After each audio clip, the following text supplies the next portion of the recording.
هموطنان عزیز، یک چیز دیگه این را میخواستم خدمت شما عزیزان خصوصا جغرافیای هرات و مردم هرات شریک بسازم.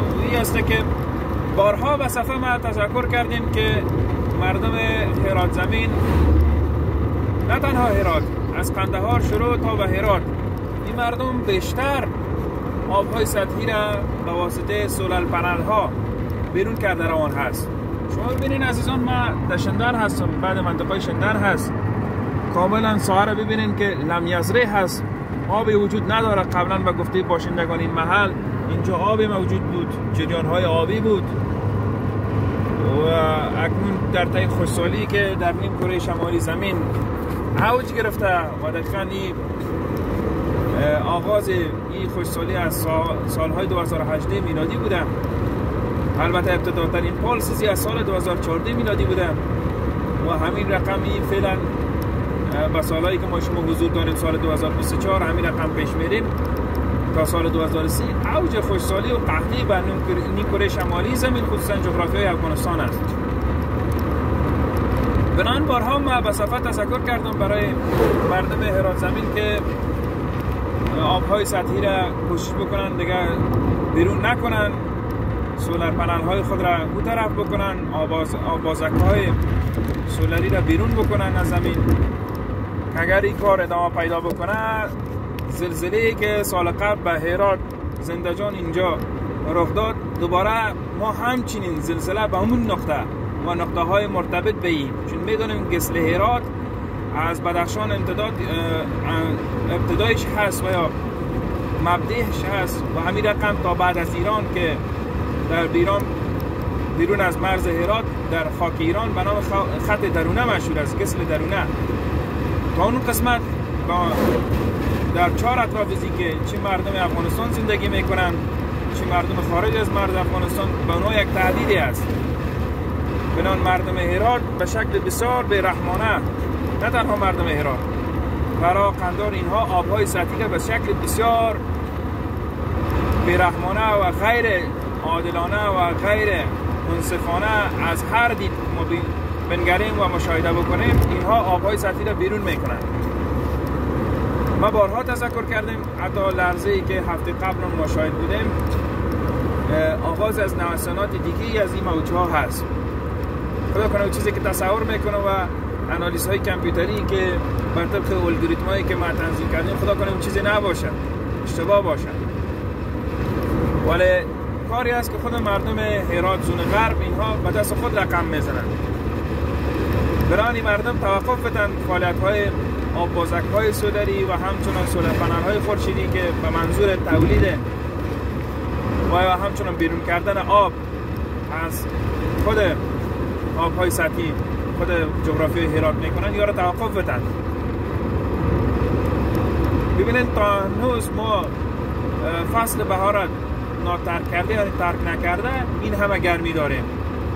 این دشت ها را ببینید که سالهای قبل کاملا اینها سبز می بود، کاملا این بیابان ها پر از بوته های سبز و چمنزار و سبززار می بود، ولی اکنون ببینید که کاملا از هر نگاه لمیزره است. اگرچه از دید طبیعی این دشت ها لمیزره هست، ولی سالهای قبل از دید سبززارها و همچنان علفچارها، ببینید شما مشاهده بکنید اینجا سایه علفچار هست و گوسفندها و مواشی ها اینجا میان برای خوردن سبززارها، ولی اکنون چیزی هم نیست که درست داده شود.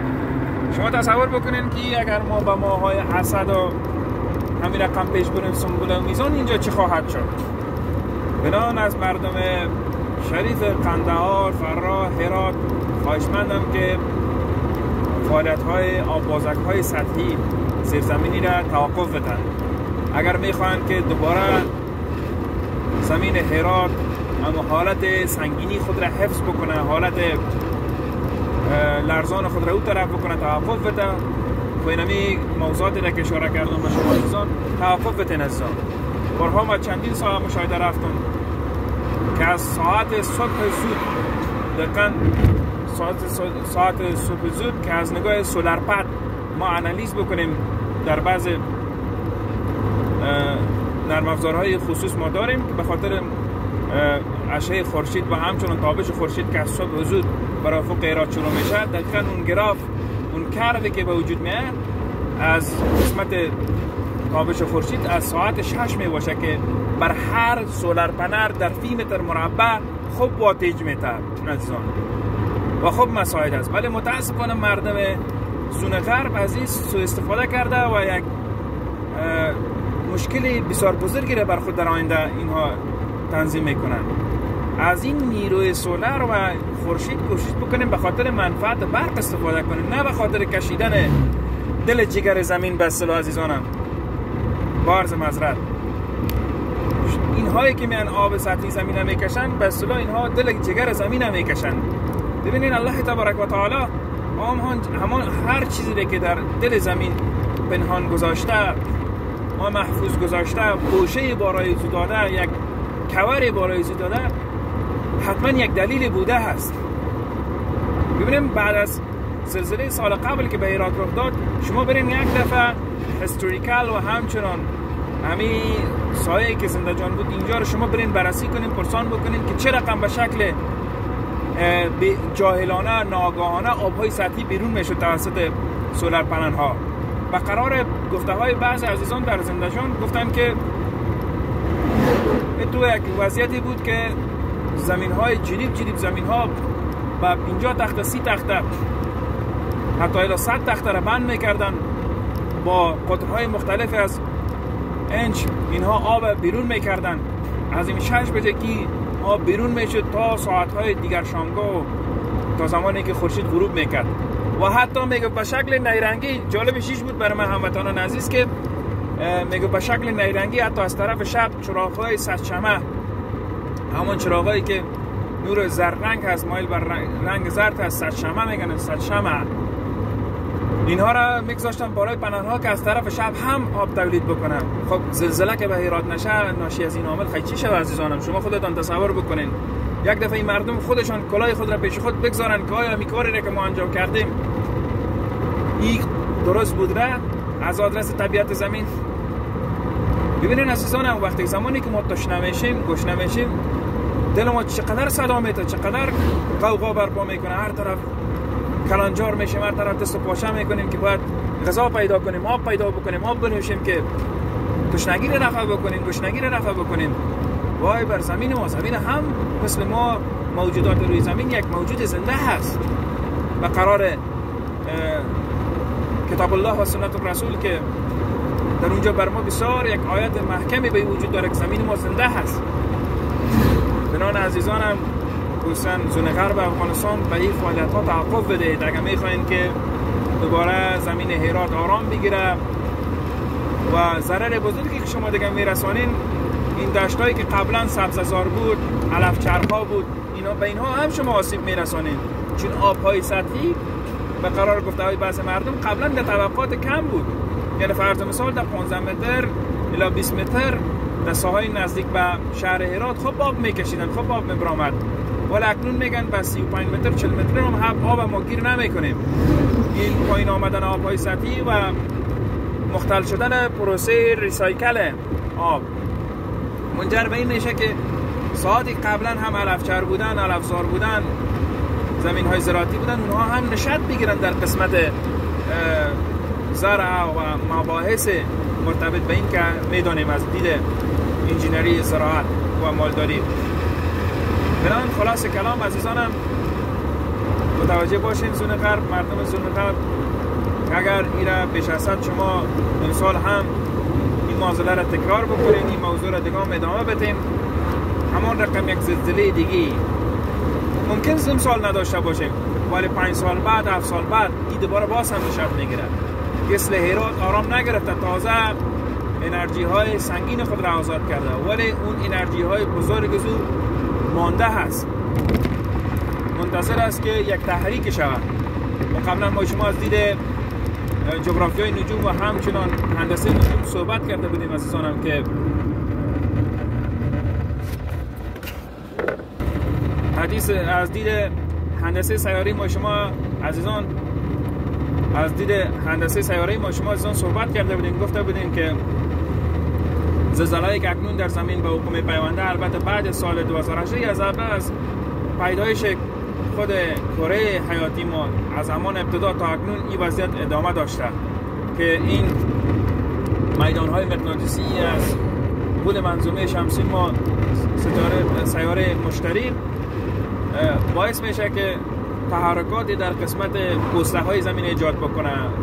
ما همچنان خود فعالیت خورشید ما، ستاره خورشیدی ما در قسمت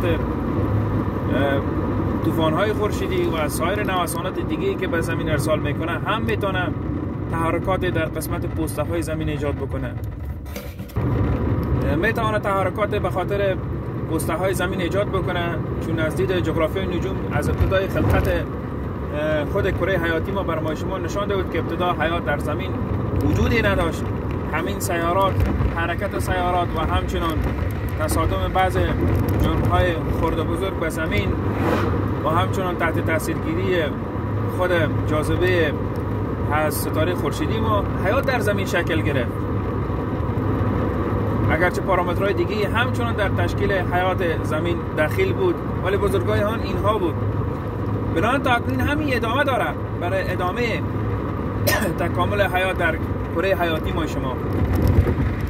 حالا نمیدونیم این تکامل حیات در آینده چگونه خواهد بود، البته از دید جغرافیای نجوم و همچنان جغرافی فیزیکی و جیوفیزیک زمین نمیدونیم که چگونه خواهد بود، ولی بعضی انالایز پک هایی که موجود هست و انالایز انفوگرافیک هایی که موجود هست میتونه در این قسمت موضوعات برای ما اشاره بکنه، ولی اون چیزی که ما شما تصور میکنیم اون چیز نمیتونه قناعت بخش ما شما باشه.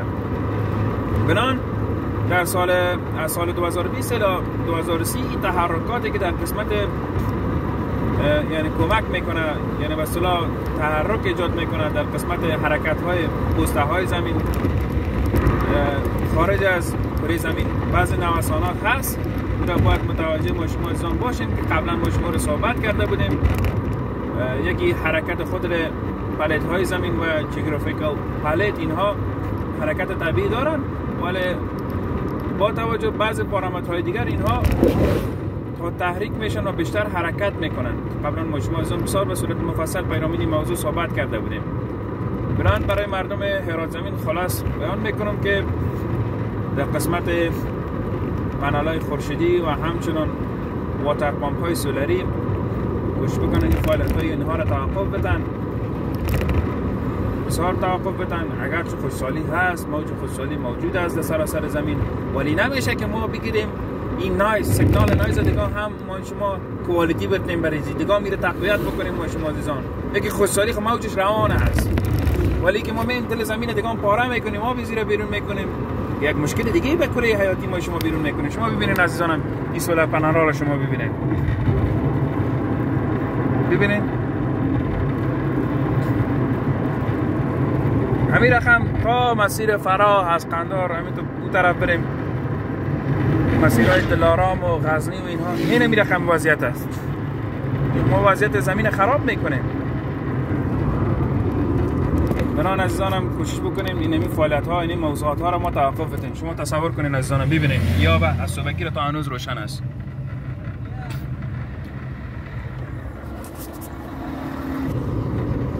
بنابراین هموطنان عزیز کوشش بکنیم این موضوعات هایی را که برای شما اشاره کردیم برای سایر عزیزان این موضوعات ها را برسانین، خصوصا برای زون غرب که تازه گسلش شور خوردن. ممکن در آینده این موضوع در یک جای دیگه انتقال پیدا کنه، ممکن از یک آدرس دیگه از جغرافیای افغانستان این موضوع را شاهد باشیم.